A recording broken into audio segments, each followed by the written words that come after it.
Now, And looking back at what they've taught you in culinary school, and like you said, they taught you how to cook someone else's cuisine, you yeah, know?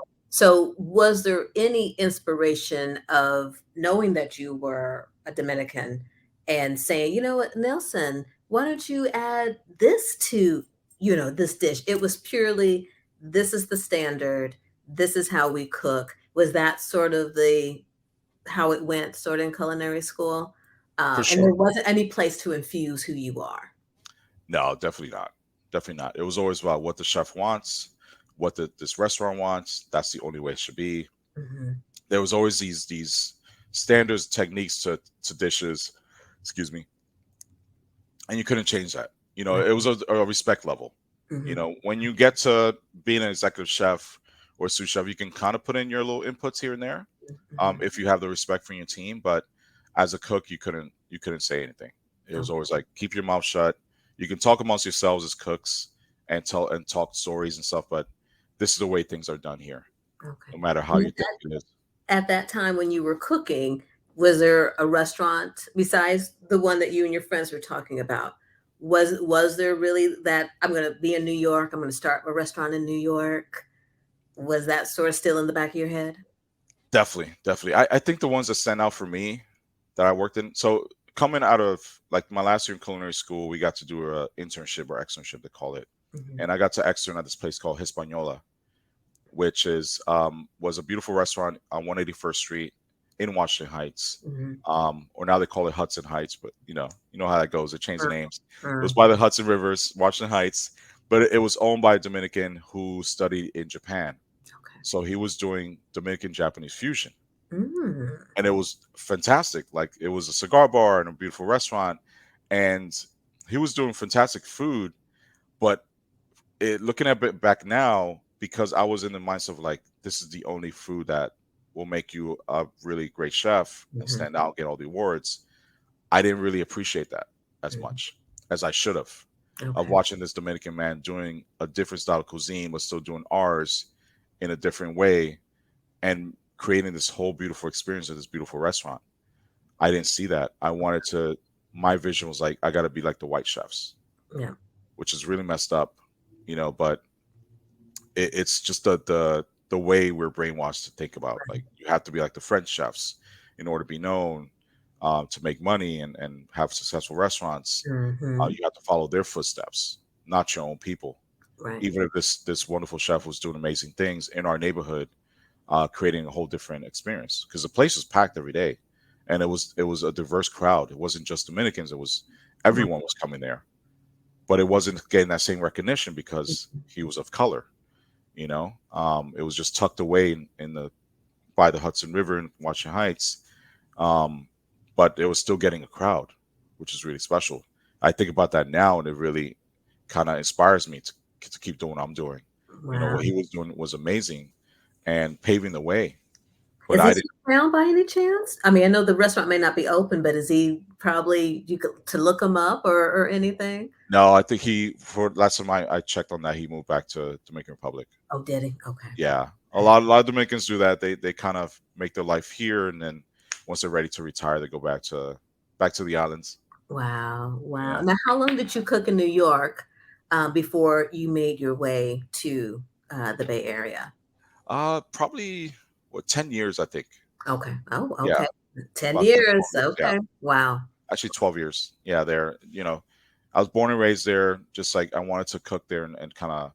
Well, the thing about me coming from school, I think culinary school really made me realize, okay, I need to learn so much. I Mhm. need to have a progression. I need a ladder to climb up in order for us to reach this amazing goal that we have of opening up this nightclub restaurant. Right. I fell in love with that journey. Learning from these chefs who were professors at the time and hearing their stories and the way you have to go up the ladder to make it. Mhm. I fell in love with that. It wasn't the thought about we opening this nightclub kind of I pushed it to the side, unfortunately. Okay. Okay. And I wanted to be like wanted to learn the Mediterranean cuisine, the Spanish, the Italian, the French. Um, I wanted to learn so much and really like just be in this beautiful kind of like industry. because the industry, it's a beautiful thing. There's a lot of toxicity, of course, Mhm. a lot of bad things, but there's such beauty in it too. Right. You're in a service industry making people happy. A lot of us who are in the kitchen are what do you call now, introverts, right? At that Mhm. time I was a shy kid who never spoke much, unless I was around my friends. Mhm. So it was a safe space for me to be in the kitchen and express myself, Nice. even though I Nice. was doing other people's food. It's just like this connection with these ingredients, and the way it comes out at the end was special to me. Is telling a story. Even though I didn't realize that as a young chef, Yeah. I didn't realize that storytelling aspect of it. It was just like you're just cooking food. Mhm. Um, but the more I learned and more I went up the ladder, I understood like this is a you're telling stories. There's a journey to the way you kind of create a menu and the way a dish comes from beginning to end. It's um it's a beautiful thing. It's an art form. Wow, uh, wow. So we land in San Francisco because your wife, May, lovely yeah, wife, May, she's from this area. So you guys come on back to the West, or you come to the West Coast yeah. and you work in San Francisco for how about how long? Worked in San Francisco for about 4 or 5 years before I opened my own place. Okay. And what um was the conversation then? What was that conversation leading up to say, you know what, May, I think it may be time. well, it actually came from them, from my Okay. wife and her friends, who told me like, no, it's your time. For me, it was like I still need to learn more. I still need to work in places and kind of build my craft and my resume. Mhm. Because that's kind of was the mindset of for a lot of us cooks. It's like you have to work in so many different places, learn from so many different chefs, until you reach the point where like I want to do this. I want to do this style of cuisine. You Okay. know, every time I mention Mediterranean cuisine, it's like I think about that now and I reflect, because when we're talking about Dominican cuisine, remember I mentioned the African side. Hmm. That's the one that's really prominent for me. But there's also the Spanish side and the Taino side, the indigenous. Hmm. We also have a little bit of Arabic influence in our food too. We Okay. used to like dishes like kibe, which is bulgur wheat with meat. That's a Saudi Arabian dish that's made in the Dominican Hmm. Republic. Hmm. There's a lot of Asian influences too in our food, with the soy sauces and ginger, all these beautiful ingredients that you would just think about is only done in Asian cuisine is in our food. But the Spanish side was special. That's where you get a lot of these, a lot of the rice dishes, a lot of the herbal kind of citrusy flavors. Because the African food and that influence is like bold, right? Really Hmm. bold flavors that hit you in your soul, and like it's just amazing, amazing. But then there's this, the simplicity of the Spanish side in our cuisine, and that's always kind of had a thing for that style of food. And I say Mediterranean because there's a mix of that, this like fusion of like the Italian, the Spanish, and the French, and the Greek that really represents that Mediterranean river, and the countries that are there together cooking this kind of influence mixed style of food, Hmm. um, was what I was loving. But getting to from New York to San Francisco, I made the move because my wife and I just got engaged.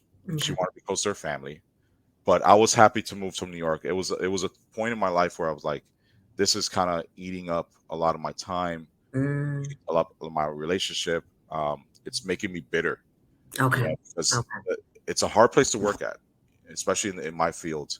You're working 90 hours a week, just in a small kitchen, just nonstop. Everything goes so fast. It eats up a lot of your time of Wow, having more time. 90 hours, Nelson, that's a lot. Yeah. New Oh York yeah. is already a grind. Oh Wow.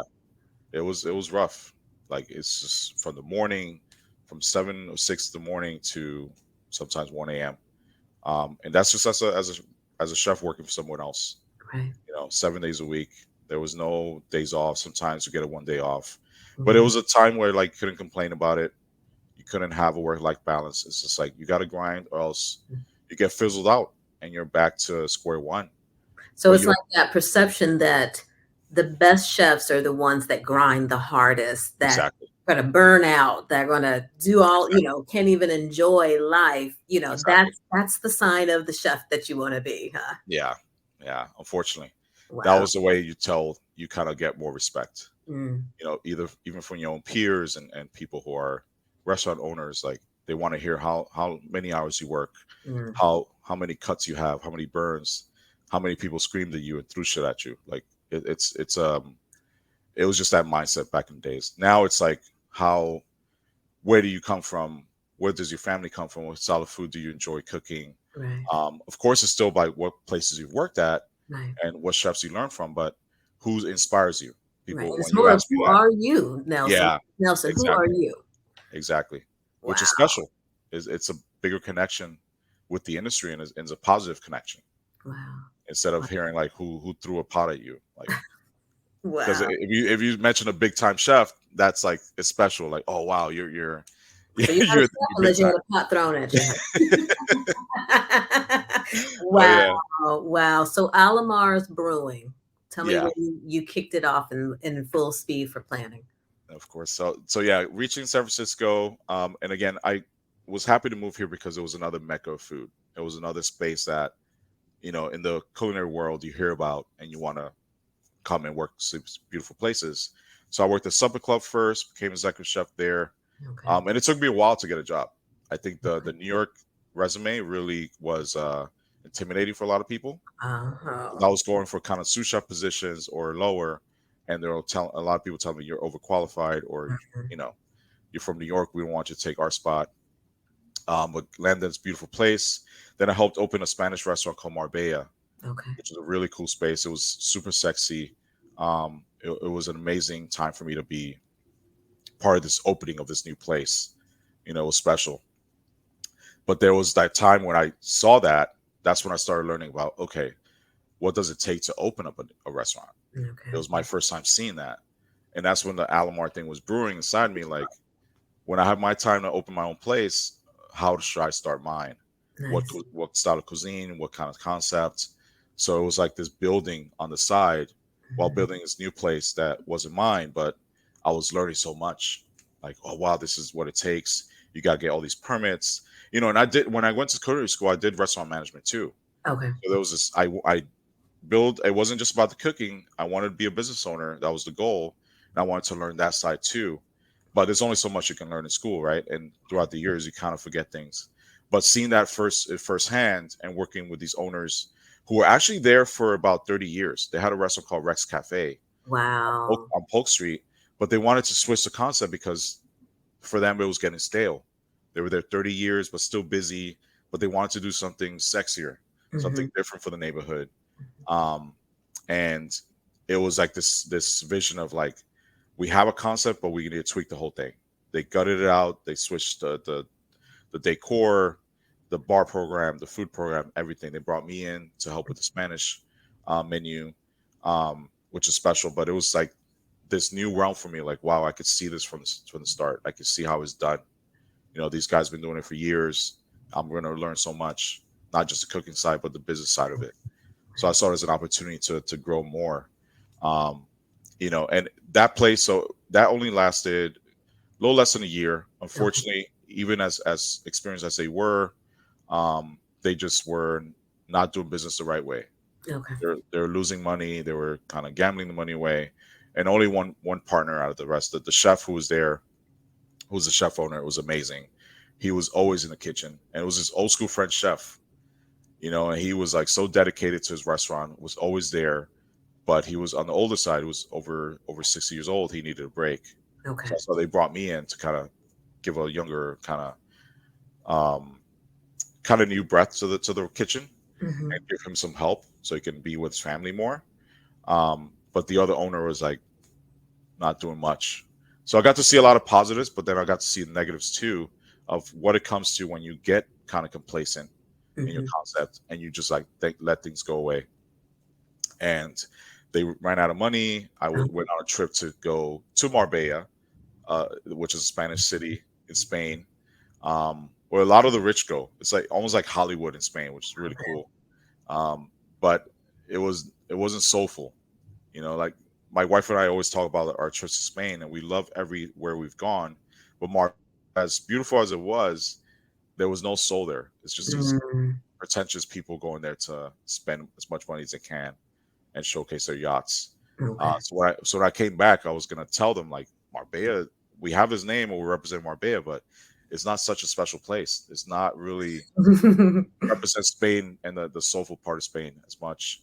But I came back and we ran out of money. I was the highest paid. They let me go, and it Okay. was like this really heartbreaking moment of like, damn, I just first time I get laid off from a job.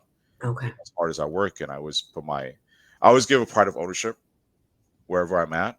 I When I work those 90 hours a week, it's because I care. I Right. want to be there to see the place succeed, Right. and also for my own craft and learning. So I always had that drive of like really giving my all. Mhm. But this moment like kind of felt like a failure. But my family and friends and wife were telling me like use this as ignition, as fuel to it's time to do your own thing. Yep. Yep. Absolutely. You know so Absolutely. much. Like the whole alaMar thing, since I was building on the side, and it Mhm. wasn't alaMar yet. It was a kind of a vision of it. Okay. I didn't choose it as a seafood restaurant yet until I really was learning about business and locations. And that's when it came to that, looking around in Oakland, we want to be in Oakland for sure. Oakland was popping. The food scene was started being Mhm. vibrant. It was Yep. more it was more diverse, which it still is. And things were a lot cheaper too. It was more business friendly. It was cheaper to open up a business. And when we started looking around and really thinking about the concept, we started seeing there's a niche for more seafood restaurants. Right. So I had this vision of my first place, but there wasn't a niche I was filling yet until I started looking for locations, started realizing there's not many seafood restaurants, but there's also all these like it was the Asian Cajun restaurants that were really popular right now. You Mhm. know, the boiling crabs, the rocking crawfish, the Mhm. hang ten, all these cool places that we had an attachment to going all the time because it was so delicious. I Right. was like, maybe we should do something similar to this. Take that formula, but do my own thing and kind of change it around. And that was when it hit. Like, it's going to be the name alaMar. Mhm. It starts with an A, so it's going to be first on the list around the time. It has a nice ring to roll off your tongue. Right. Uh, it means to the sea in Spanish. It was like, okay, this is perfect. And I started honing down on the concept more and more. And it came to be 2014, May Uh, 1st, like was the day. Got to, and that journey from beginning to end was really rough because there's so much you need to do. Right. All the permitting processes, finding the right furniture and the contractors and working with them, like it's Mhm. so stressful because you want to open right away, right? Right. You have this money that you gain that you got from funding, and we got an SBA loan, Okay. a few minor investors, but you got this money, you got to spend as the least amount you can in Right. order to have more when you open. But everything was so expensive to purchase. Just the process of like how long it takes from point A to point B was like so stressful and pressure. But in my mind, it was always like the end goal. Like I'm gonna have my first restaurant. Right. As hard as this is, as much pressure as it is, I'm gonna have my own place finally after all these years. That is what was special to me. Wow. So as the doors are open now and moving forward, let's talk about some successes before we talk about some of the challenges. So talk about some of the successes of opening on that corner there, of Grand and Valdez, I believe. Yeah, the successes just it was a great opening. It's just like we hit out the park right away. Of course, it took time, but it was always we brought something different. Mhm. We brought something different. It was the first time they seen a black chef, black owner doing something in this realm in this neighborhood. Right. Downtown Oakland, we had Pecan, Everett and Jones in that area, but there Mhm. weren't many other black owned I restaurants. don't think no, Kingston 11, were they there yet? They weren't there yet, were Not they? yet. No, Right. no, they Okay. opened after us. Yeah. Okay. So it started growing more, but we started getting recognition. Started getting in the presses, which is really cool. I won my first mission recommendation first year we were open. Like that was special to me. Nice. That was the New Yorker in me was happy, right? That old school mindset chef was like, Yes. this is amazing. This is kind of a way to maybe winning a Michelin star. Um, it was just like I teared up when I opened that letter. Like, wow, after all these kind of the grinding and the hustling and all the hours, like finally have my own place. I'm getting all this cool recognition, but as good as everything was, and we bring people in, we weren't making money. Okay. This is where the negative come from, and where you have to separate yourself from being a chef and be more of a business owner. Okay. We're still losing money because I was trying to keep things really low. And I think it's a mindset of like when people see me as an owner, as a chef, and we're doing this food, like you got to keep your prices low because they won't respect you, they won't Right. support you. Right. Um, but it was too low where we were losing money, even though Yep. people were coming in, we weren't hitting our profit margins. It wasn't even breaking even. Had to tweak things. We had too much staff, unfortunately, and it was just like this time of like reflecting, like, wow, I have to step back Mhm. and really like come out of the kitchen a little bit Mhm. and really see the big picture of what's going on. Right. And we had to tweak things over and really like, okay, we got to start making some money just to stay afloat, or at Right. least hit even. Um, so it was like this big kind of moment of me like realizing like, wow, I have to be more than a chef. I Right. can't just be a chef. I have to be an owner. I have to know every aspect of this business, especially financially. I can't leave it all up to my wife or other partners. Like, Mhm. I have to know this because I'm here every day. I'm And were here. you I'm sure there wasn't hopefully there wasn't that, "You know what? I'm gonna quit." It was, "I need to figure this out." Was that Exactly. Exactly. Oh, there was definitely no quitting in me. Mhm. Even as hard as it got and all the ups and downs, like that was my thing. Like, never quit. And I think that's a testament to my culture Mhm. and us as in the Black community too. A lot of us don't quit. We dealt with a lot of obstacles, Right. you know, physically, mentally, spiritually, and that's one thing we don't do is quit. We ride to the end. And it was for me, I was like, no, I reached this point in my life, in my career, that a lot of people don't reach Mhm. at this age. I need to fight. I need to fight back. I need to figure this thing out. Wow. And it's funny because, you know, what I figured out, what I did wrong in the beginning, we all did wrong, was we didn't really focus on the neighborhood. We didn't focus on the community. I This is where my kind of like going back to where when we first started the conversation about that big ambition Right. and wanted to be the best chef and best restaurant. As I came in from New York, like thinking so big that I forgot about the people. I Mhm. started thinking about being a destination place, bringing all the tourists, bring all the Mhm. media. Like, Mhm. these people are not going to support you throughout the week when you really need them. Maybe the weekends, yes, you're busy and your destination. People Right. travel from other cities to come see you, but you have to be there for that community around you. You have to be there for the people who live in the area. They have to love you first before you start thinking about others. They have to appreciate what you're doing, appreciate what you're bringing to the neighborhood. Nice. Um, and it was that time for really learning that, and it was a hard pill to swallow. Mhm. Um, that I failed in that aspect, and I look back at me, and I'm like, dude, I'm a person of color. I grew up in the hood. I understand this. Like, why didn't I see that in the beginning? I came too big headed, and I had to humble myself and humble my people and my concepts, and really step back and be like, okay, we need to start from scratch again. Wow.